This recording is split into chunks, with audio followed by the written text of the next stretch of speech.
जो ईश्वर है, जो परमात्मा है, मूल में गुरु वही है। आज से पहले हम लोग यह जान रहे थे कि किताबों में लिखा है, तुम त्रिभुवन गुरु वेद बखाना, शिवाय शिवदाय च योगिंद्रा नाम योगिंद्रा च गुरु नाम गुरुवे नमः। शिव को किताबों ने कहा कि गुरु है, जगत गुरु है, गुराधिपति है, आदि गुरु है, इससे अच्छा कोई गुरु होते नहीं है। और इस धरती का इतिहास रहा है कि धरती पर यदि जन्म लिए हैं और आपने अपने जीवन में कोई आध्यात्मिक गुरु नहीं बनाया है, चाहे आप झोपड़ी में रह रहे हो, चाहे महलों में रह रहे हो, यदि आपके जीवन में कोई आध्यात्मिक गुरु नहीं है तो शायद आपका जीवन सफल नहीं हो सकता है। इसलिए कि आध्यात्मिक ज्ञान के बिना, आध्यात्मिक यात्रा के बिना यह जीवन कुछ भी नहीं है। हम सब कर्मफल भोगने की व्यवस्था में इस धरती पर जन्म लेते हैं, सुख की कामना रखते हैं और अनचाहे दुख जीवन में आ जाता है। जो नहीं चाहते हैं, मन के विपरीत बहुत सारे काम हमारे आपके जीवन में घटित होते चला जाता है। हम लोग क्या समझते हैं कि कोई है जो कर रहा है, और जिसने यह जीवन में नहीं सोचा कि कौन है, कहां से आए हैं या कहां को जाना है, तो उनका जीवन कहा गया कि पशु के समान है। जिसके जीवन में ज्ञान नहीं है वह आदमी पशु के समान है। और आज जो आवाज मिला है कि आओ चले शिव की ओर, शिव गुरु की ओर, एक यथार्थ है कि जिसने भी इस दिशा में इस आवाज को जिसने भी सोचा, समझा, विचार किया, आज उसके जीवन में एक परिवर्तन है, एक बदलाव है। इसलिए शिव शिक्षा वह चीज है जो आदमी को शिव बनाता है, जिसका उदाहरण साहब हरिंद्रानंद है। आज लाखों करोड़ों लोग हैं जो उनके स्वभाव, उनके व्यक्तित्व, उनके विचारों से प्रभावित होकर आज भगवान शिव को अपना गुरु बना रहे हैं। हमको आपको यह विचार करना होगा कि इस संवाद को हम आप अपने जीवन में कितना उतार पा रहे हैं। शिव गुरु है, यह संवाद मिला है और लगभग चतरा में 25 साल हो गए हैं इस संवाद को। और शुरुआत था कि धमेटोली मोहल्ला के बहुत सारे लोग हैं जो शिव कार्य किया करते थे, लेकिन आज की स्थिति ठीक विपरीत हो गया है। तो हमारा आपका जो कर्म फल है वह आपको हमको चलने में रोकता है। जैसे धरती का कोई काम करिएगा ना, किसी को मकान बनाना है, अब पूरी शिद्दत के साथ, पूरे मेहनत के साथ, लगन के साथ लग जाएगा, वो मकान बनाएगा। किसी ने सोचा है कि एक गाड़ी लेंगे और पूरा जिंदगी में संघर्ष करता है, गाड़ी ले लेता है, लेकिन जिस दिन वह गाड़ी लेता है, उसकी पूजा करता है, महीना 2 महीने तक जो उसके साथ जो उसका लगाव है, जो घर बनता है, घर के साथ जो साल 2 साल 4 साल 5 साल जो लगाव रहता है, फिर जैसे देखिएगा कोई इससे बढ़िया घर ना, तो आपका लगाव खत्म हो जाएगा। फिर विचार आएगा कि इससे बढ़िया कुछ होना चाहिए। जैसे देखिएगा कि मेरा जो गाड़ी है, इससे बढ़िया कोई गाड़ी है, मन में विचार आएगा कि इसको कब बेचे और बढ़िया गाड़ी खरीदे। मतलब धरती की चीज पाने के लिए आप चलते हैं, आपको बहुत संघर्ष करना पड़ता है, आप नहीं रुकते हैं, पूरा जिंदगी संघर्ष करते हैं, उसको पा लेते हैं।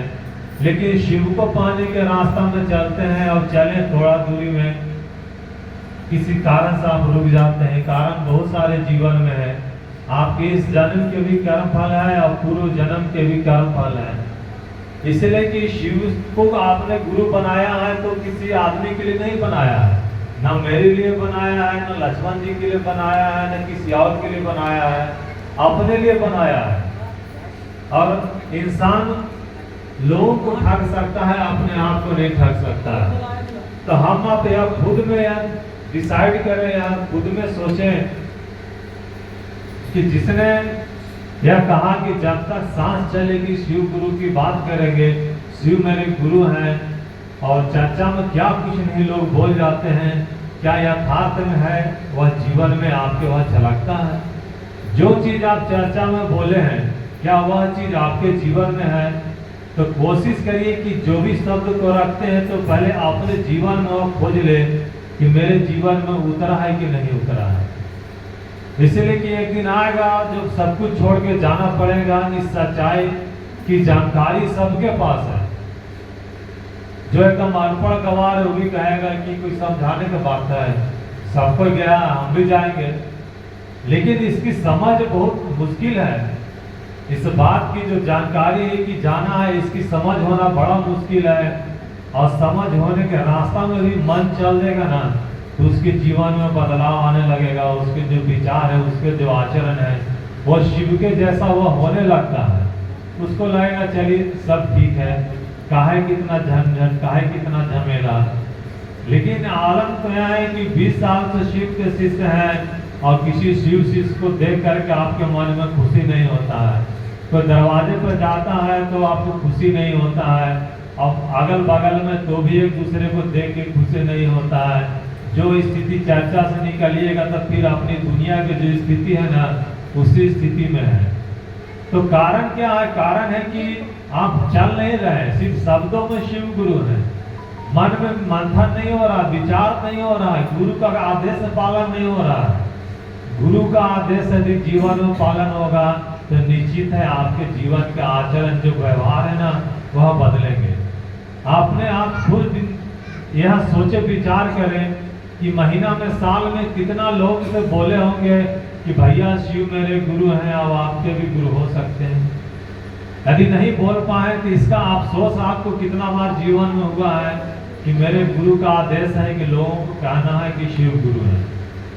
जो दूसरा सूत्र है कि दया मांगना और नमः शिवाय से प्रणाम करना, तो यह तो आप करिएगा, कोई जानेगा भी नहीं कब दया मांग रहे हैं, कब नमः शिवाय से प्रणाम कर रहे हैं। लेकिन जिन्होंने इस विधा को दिया उन्होंने कहा कि शिव गुरु है, यह बात को लोगों के बीच कहिए और इस मानसा से कहिए कि लोग शिव से जुड़े। तो इस बात में कितनी सच्चाई है, हम आप गुरु के आदेश के प्रति कितने जगे हुए हैं। और गुरु का आदेश जब तक नहीं करिएगा तो जीवन में यह जो शिव चर्चा सिर्फ भाषण बन के रह जाएगा, यह शब्दों में रह जाएगा, यह यथार्थ में नहीं उतरेगा। कोशिश करिए कि पहले घर के लोगों को शिव का शिष्य बनाएं। अभी बहुत सारे ऐसे लोग हैं जहाँ पति शिव शिष्य तो पत्नी नहीं, बच्चा को तो कोई मतलब नहीं, अपने घर परिवार में किसी को आज तक कहा ही नहीं कि शिव मेरे जीवन में गुरु भी है। बेटा सिपाही बन जाएगा तो पूरा मोहल्ला में ढिंढोरा पीट दीजिएगा, और दरोगा बन जाएगा तो पता नहीं क्या कीजिएगा।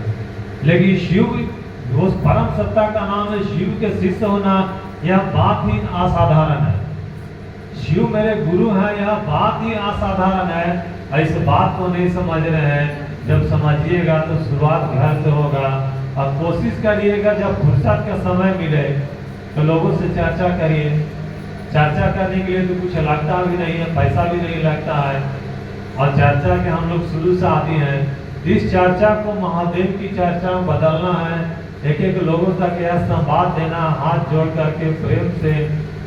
इसलिए कि इस धरती से जाने के बाद लोग कहेंगे कि हमारा पूर्वज था तो गया तो दिया क्या। देखते होंगे कि बड़ा बड़ा सेठ मारवाड़ी के यहाँ जाइएगा ना तो उसके 4-5 पीढ़ी का बड़ा बड़ा फोटो मिलेगा, दादा परदादा, दादा के भी दादा का फोटो मिल जाएगा। लेकिन हमारे यहाँ के दादा का ही फोटो खोजिएगा ना तो घर में नहीं मिलेगा।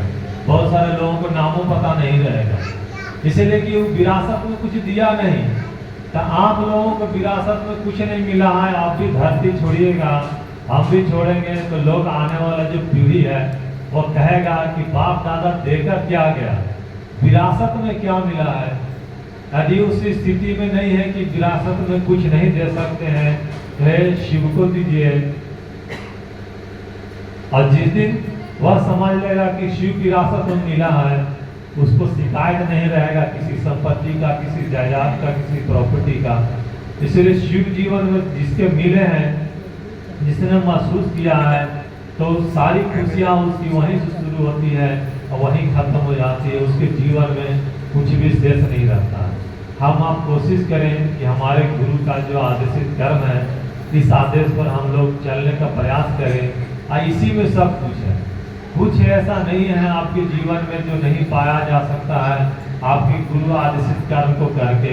आज लाखों लोग इसके गवाह हैं, आप भी इसको करके देखें। मेरी बातों के साथ आइए सुनते हैं एक जिज्ञासा। और भैया जिनके क्या हम लोग चर्चा कर रहे हैं वो वकील हैं, और जब ये काम करने जाते हैं तो इनके वकालत खाना में और भी वकील लोग रहते हैं, कई लोग हैं। वो प्रश्न यही पूछते हैं कि जब आप शिव गुरु की बातें करते हैं तो 3 सूत्र तो समझ में आ जाता है, 2 सूत्र समझ में आ जाता है, बोले नमः शिवाय आप बता रहे हैं, ओम नमः शिवाय करना है कि नमः शिवाय करना, इसी में कंफ्यूजन होता है। इस पर जो है विस्तार पूर्वक बता दे रहे हैं भैया संतोष जी। देखिए, नमः शिवाय ओम नमः शिवाय का प्रश्न आज से 20 साल पहले आता था, लेकिन अब तो सब लोग जान गए हैं कि शिव का जो पंचाक्षरी मंत्र है वह नमः शिवाय है। लिखने में ओम नमः शिवाय लिख सकते हैं, लेकिन जब भी प्रयोग में लाइएगा देखते हो कि तलवार है ना वह म्यान में रहता है, तो रखने के लिए वह है, लेकिन जब इस्तेमाल करिएगा तो तलवार को तो उसको म्यान से निकालना पड़ेगा। तो जब भी जिंदगी में धारण करिएगा पंचाक्षरी मंत्र को तो नमः शिवाय होगा। साहब ने कहा कि जाप नहीं करना है, प्रणाम करना है, और सांसों की माला पर करना है। सांस लीजिएगा तो नमः और बाहर आएगा तो शिवाय, ओम लगा दीजिएगा तो सांस को चलेगा ही नहीं। तो नमः शिवाय ऐसा मंत्र है जो ईश्वर प्राप्ति का मंत्र है, और इसको 24 घंटा भी कर सकते हैं, जो बिना साहब श्री हरिदानंद जी बताए। तो नमः शिवाय ही शिव का पंचाक्षरी मंत्र है।